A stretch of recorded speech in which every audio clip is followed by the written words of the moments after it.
Welcome back to our workshop. Today I'm working on this chair that has a chunk of wood missing out of it. This is something that's got a complex profile and wood filler just won't do the trick. This is where epoxy putty comes in for your furniture repairs. Stay with me, I'll show you how it's done. As a furniture repair business, we're opening the doors to our workshop to show you the tools and techniques to repair furniture. What I need to do is take that apart, repair it, and put it back together so I can get this chair in working order. We give you tips to make your repair projects easier. Let's get into the workshop and start fixing furniture. I'm going to start off by telling you what epoxy putty is compared to adhesive. This is an example of a chair, a mid-century modern chair. I've had to use epoxy adhesive to glue the parts together. The epoxy putty isn't strong enough to glue things together. The epoxy adhesive is a liquid form and it soaks into the wood fibers so it can bond them really well. The epoxy putty is like a plasticine, so it doesn't have that ability to bond into the wood as well as adhesive. So this is a filler, not a glue, so make sure that you're using it the right application. I'm going to clear off the bench here and we'll get this ready.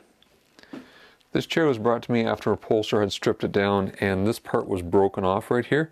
It was just hanging here. So I've previously gone through and glued it with PVA glue. So I have a nice strong bond here, but I have this void to fill. And if I tilt this forward, you can see it goes back this way. So it's on a slant and there's a fair bit to fill in there, but also there's a complex profile here I have to take into account.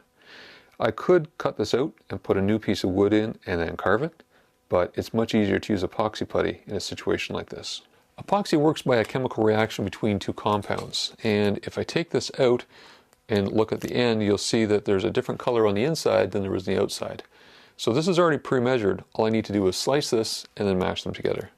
Now it's important when you're working with epoxy, whether it's adhesive or putty, that you're using proper PPE so you're not absorbing these chemicals in your skin. Before you mix up the epoxy, you want to make sure you've got a spot where the epoxy is going to hold. I've got some rough wood in here and it's an area that the putty is going to bond to. But if you've got just a straight area, you might need to anchor a few nails or screws in there so the putty has something to hang on to. You want to use a very sharp knife to cut this. You don't want to be squishing it because then you could be activating some of those parts together. So a nice clean cut like that, just take the sticker, put it on the end, and then you can put it back in the tube. And I'm using a JB Weld product, but there are a number of different epoxy putties that are out there on the market that you can check out. So I'm just going to peel this off and then start the mashing process. What you want to do is make sure you get a nice consistent color, and once you've got that consistent color, you know that the two parts are properly blended together and you're good to start using it. Now I cut off more than what I need. The nice thing about epoxy putty is it's easy to gauge how hard it is when it's drying. So I like to have a little extra so I can leave it on the bench and I can figure out when I can start working with it with tools to be able to manipulate it before it gets too hard. Okay, so let me get this out of the way. So what I'm going to do is just take a small piece of it and I want to work it deep into the crevice. So I'm just going to make a little putty snake here, put it in the groove here, and then I've got a piece of walnut scrap that I'm just going to use to jam that deep into the pocket. You don't want this sitting on the surface, you want it deep in the void.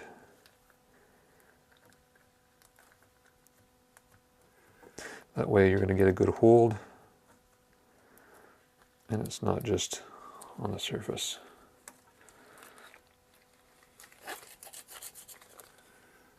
So now what I'm doing is just filling up the pocket.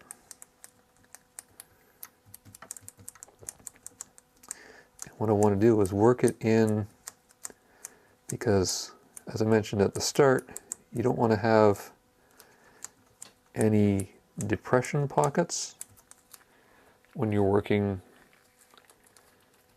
the profile. So I want it a little bit higher than the profiles here so that I can shape it afterwards.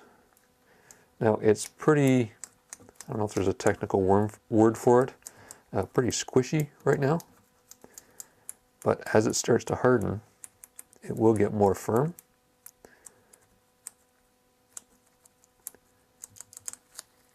So I think I'm almost there.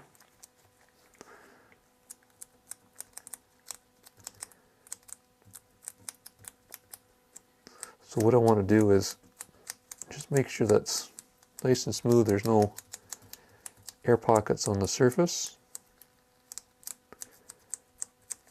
And I'm just going to let it sit for a few minutes and let it get a little more firm. So this is where the excess comes in.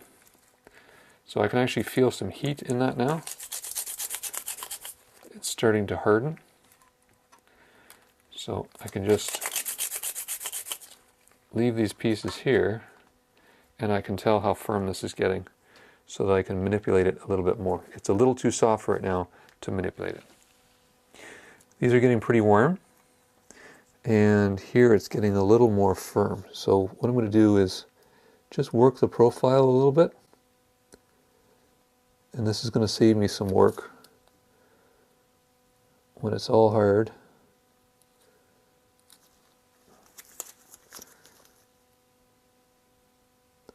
So it's a balancing act between taking too much out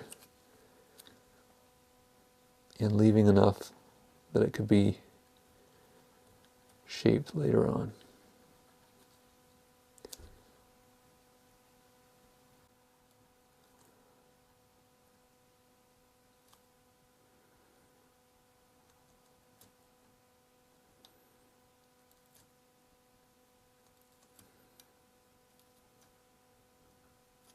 I'm going to let that harden and then come back and shape it.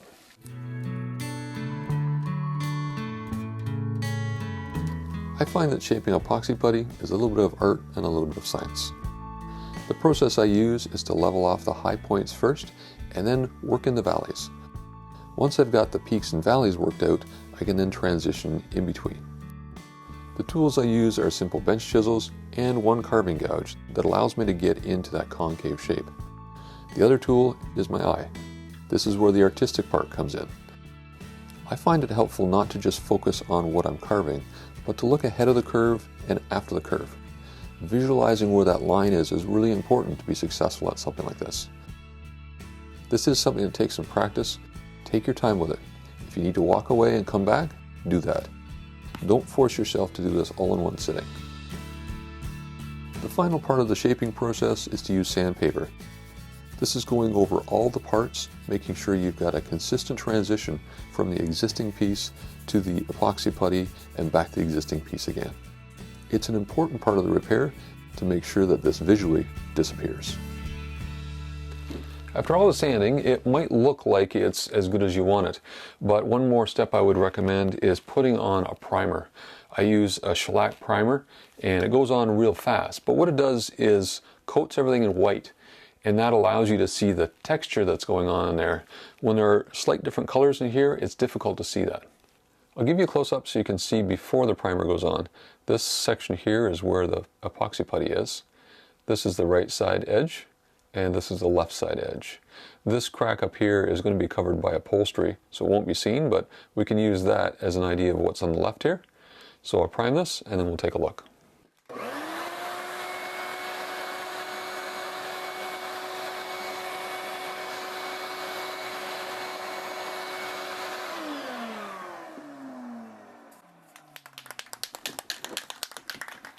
I've already shaken this up.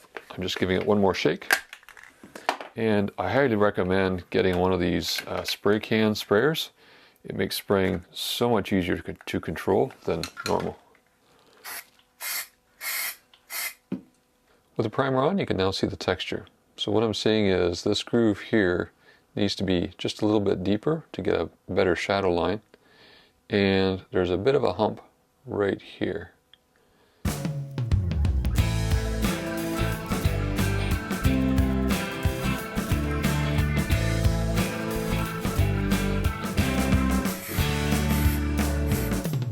With a final coat of primer, I'm happy with the way these lines are now appearing. So this is the area here that has the epoxy putty in it, and it shows you the power of epoxy putty and how well you can shape it. I've got a few pieces of epoxy putty left over, and I'll show you how hard those are in a minute. But first, I'd like to ask for your help.